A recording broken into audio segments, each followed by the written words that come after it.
How many people here have heard about the Koan practice, Koan, or spiritual questions?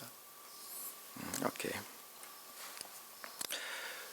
When we practice sitting meditation, just like we did a couple of minutes ago, one of the biggest obstacles is wandering thoughts, or those drifting ideas that come in and out of our mind.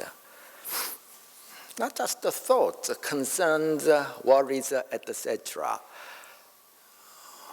What can be the root cause of our wandering thoughts? Why do we have so many drifting thoughts? You start to see that when you are seated on the cushion. You know what? We always have a lot of wandering thoughts when we are involved in daily activities. On the meditation cushion, you start to observe that clearly. What can be the origin of our wandering thoughts?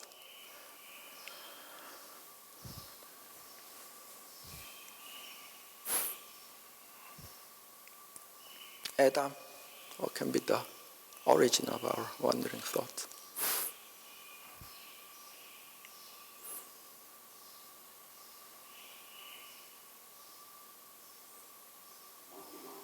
Yeah, the nature of our mind, specifically speaking, because of our desires, there is something what we want, what we would like to achieve.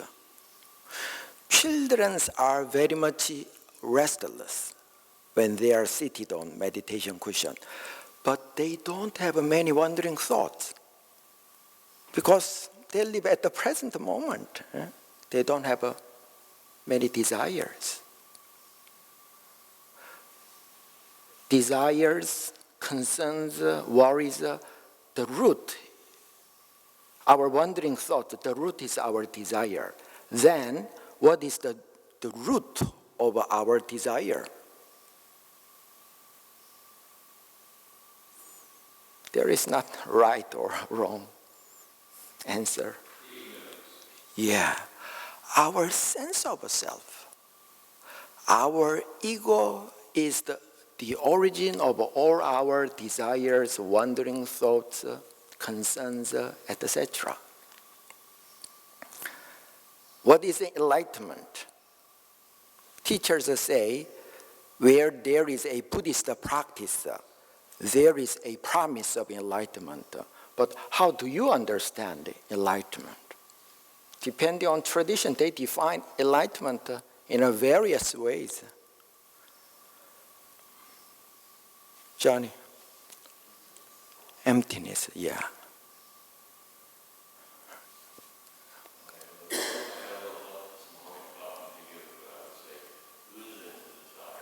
Yeah, it's basically the same thing. In the Mahayana Buddhist tradition, seeing into our true nature or original mind is usually defined as emptiness. Seeing the empty nature of our true self, our sense of self, our idea of ego entity is just a mental construct. That is not the reality. Just as we chant in the Heart Sutra, 5, when Bodhisattva of great compassion, when he realized 5 aggregates, our body and mind is empty, then he can be free from all suffering and distress. So, ending of craving desire comes from realizing the empty nature of our true self. It's essentially the identical thing. Then, what is the path to realize our true self? How can we attain awakening?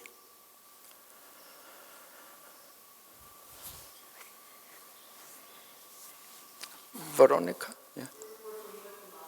Yeah. more specifically speaking?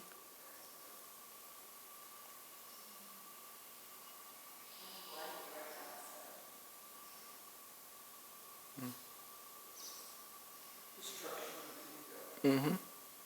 What can be the best way to deconstruct our ego? As a process of awareness. Mm-hmm.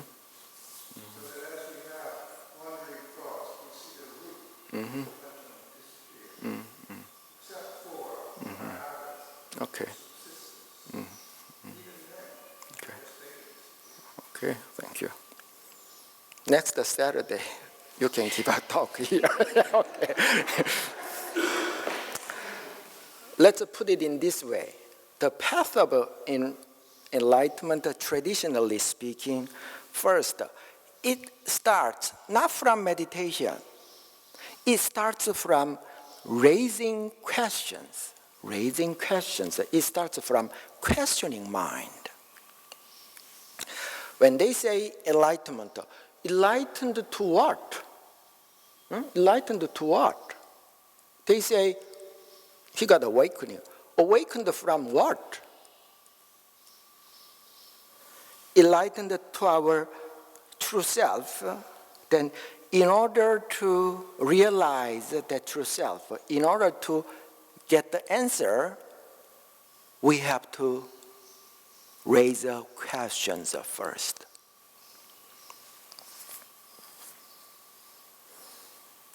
For example, in the Shakyamuni Buddha's case, from his teens, he questioned about the mystery of life and death.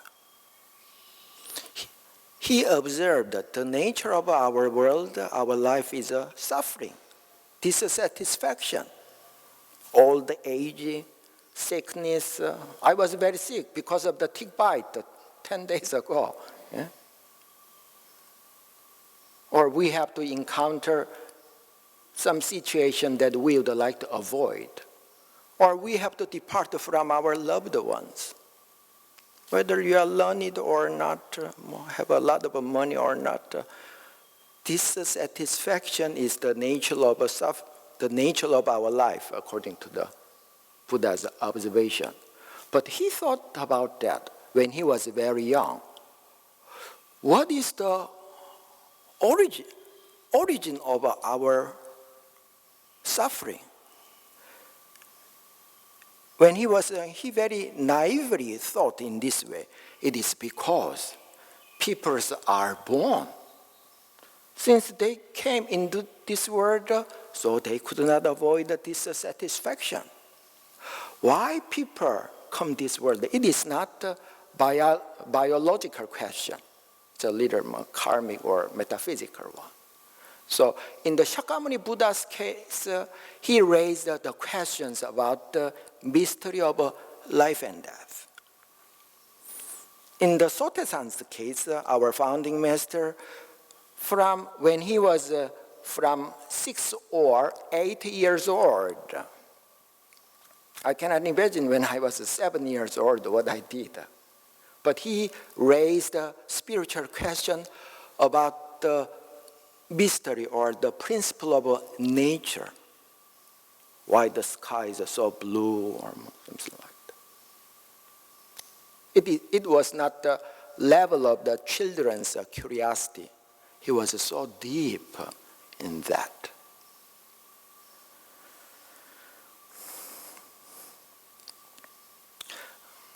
When we see the natural phenomenon in this universe, for example, there are a lot of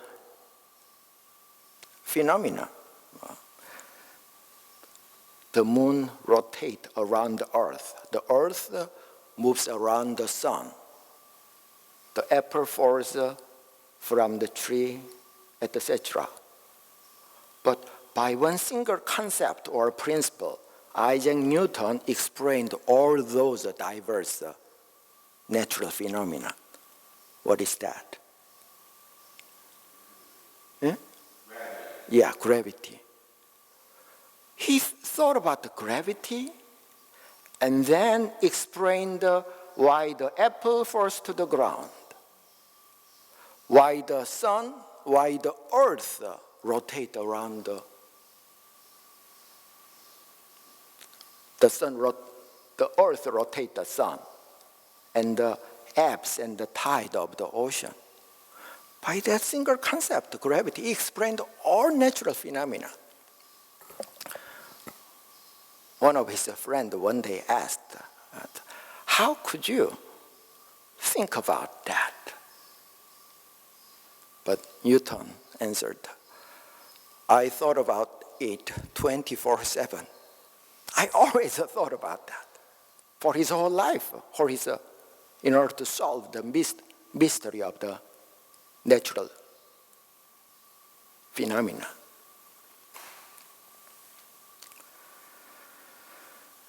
Bobtawanim is a very respected Won Buddhist minister who passed away several years ago. Probably when she was in her late 30s or early 40s, when she was working in the Anyang Won Buddhist temple in Korea. One day she happened to meet her teacher, our third head Dharma master, and the Venerable Daesan asked Bobtawanim, what is your koan these days?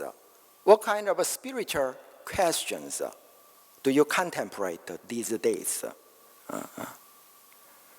Probably koan is some spiritual question that defies our logical thinking, like what is the sound of one hand clapping. So when you go home, read all these cases of questioning. And she said, well, I don't have much koan or spiritual question. These days I work with, after morning meditation, it's the program, 40 or 50 minutes of meditation, which is followed by 5-minute koan practice. During that time, she just contemplate the koan. But that's it. She does not work with the koan practice seriously. When the Venerable Daesan heard that, she so severely scolded Bobtawanim.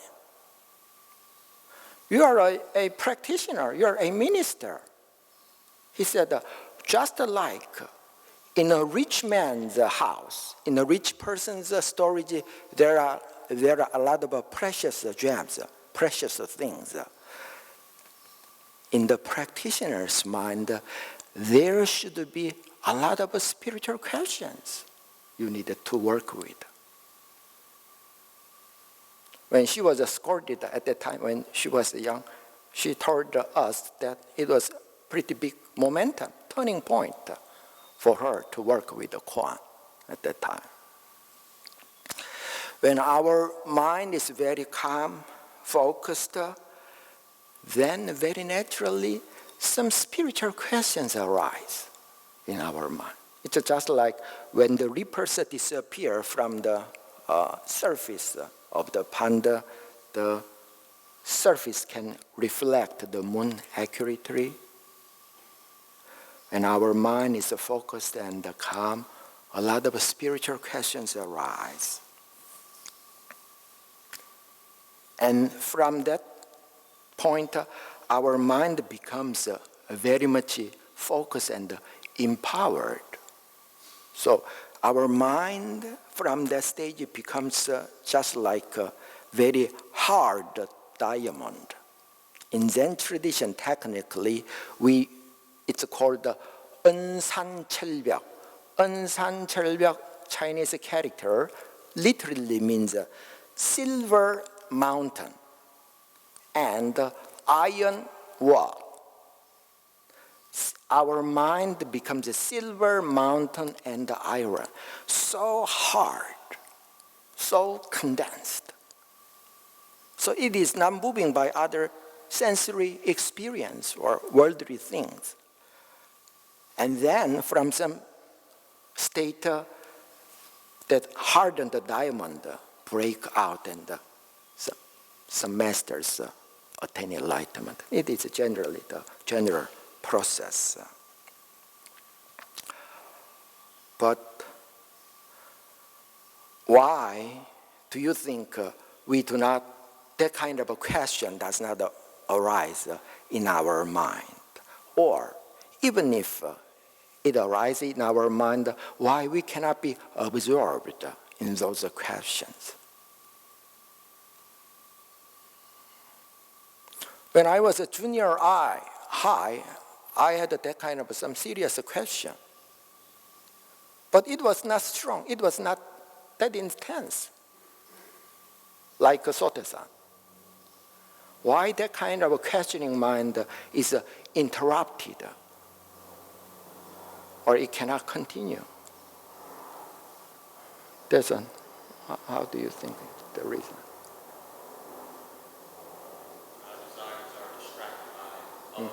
Yeah, exactly. Our founding master expressed in this way in our scripture, many are unable due to a lack of a one-minded concentration, distracted by wealth and the sex, and inclined by reputation and the vanity, preventing the full immersion into studies. Disciples must make a great decision to leave these obstacles behind and to follow the singular path towards enlightenment. Or the 42 Sutra is a pretty well-known Buddhist scripture in the Mahayana tradition. The chapter 16 says, people who cherish longings and desires do not see the way. Just as when you stir clear water with your hand, it is difficult for anyone to see their reflection. So too, people who are entangled in desire have turbidity in their mind, and therefore they cannot see the way. So, because we are attracted a lot of worldly things, that's why the questioning mind is not that strong. And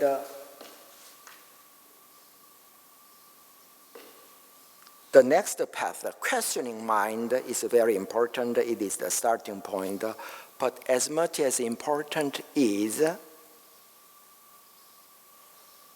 meditation practice for us to attain a realization. What is enlightenment? It is realizing our true self, original mind. Our true self or original mind is the realm before our thoughts arise. It cannot be comprehended by our thinking mind. For example, one very well-known koan, what is our original face before our parents were born? However you think about that, you cannot get the answer. The point is, you think about that, you contemplate upon that question, and eventually your thinking mind should dissolve. Your thinking mind should vanish from a certain stage. That's why from time to time we should raise some spiritual questions, or you can pick up. Traditionally, some Zen master gave some koan to their students, or our founding master said, you better pick up the koan you like from the koan. I printed out from our one scripture 1020. You can contemplate these things on and off. At the same time, you need to continue to practice sitting meditation or whatever forms of meditation. They usually use this analogy. In order to catch a fish, you use a fishing rod. At the moment when the fish take the bait, when the fish swallow the hook, you have to strike the fishing rod in order to hook the fish. Likewise, even though you have some questioning mind, some spiritual questions arise, you need some empowered mind. Your mind needs to be empowered, just like striking the fishing rod, in order to be more deeply absorbed in that question, in order to become one with that question. Empowered mind is an indispensable thing to get the awakening. That's why all enlightened masters were a serious meditation practitioners. There is no exception. Our founding master said that there is no exception.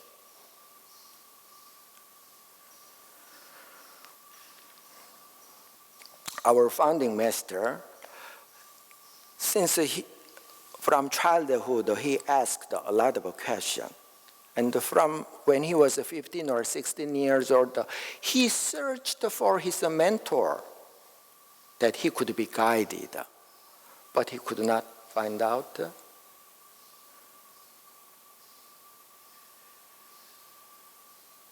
And from his early 20s, all his questions merged in this one question: what am I supposed to do? What am I supposed to do? And his day-to-day consciousness started to slip away, and his awareness increased far more clearly. And he became very deep in meditation, consciously or unconsciously. One story goes, one day, I think when he was 24 years old, his wife, before leaving to the field in order to work, she asked Sotezan, she set the table for breakfast. And then she asked, after you finish the meal, please clear the table. And then she left to the field. She came back for the lunchtime. And when she opened the door, the Sotezan was in the same position, holding the spoon. The steamed rice was covered with a lot of flies.